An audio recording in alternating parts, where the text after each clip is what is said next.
I'm going to tell you about one of the worst broken legs I've dealt with after 24 years working as a firefighter and paramedic. Here's what happened. A 45-year-old woman had ordered some pizza. And when the pizza guy arrived, he rang the doorbell. She came down the stairs, and she was in a hurry. She stepped on an area rug that was in front of her door, not much different from this one.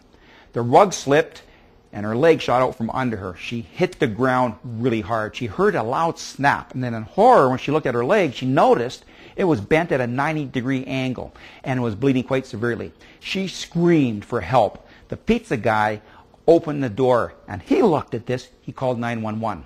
We arrived with our ambulance and with the fire truck for extra help, and we all agreed this was one of the worst broken legs we've ever seen.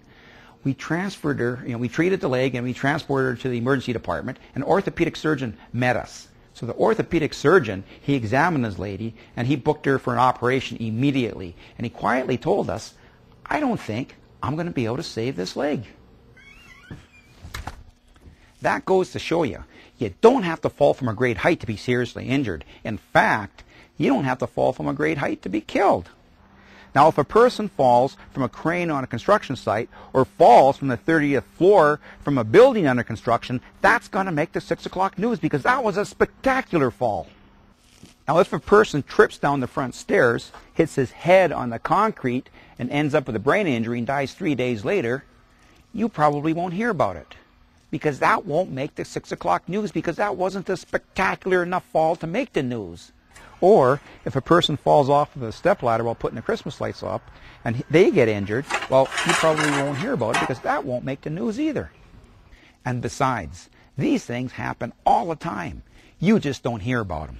After all, you may not know this, but Dr. Atkins, famous for developing the Atkins diet, died when he slipped on the sidewalk and hit his head. He died from a same level fall.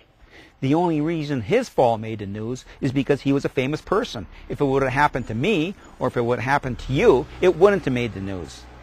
So here's the point. Small falls are usually not spectacular, but they can be deadly. Small falls can maim and kill just as easily as a fall from a greater height. So here's some great advice.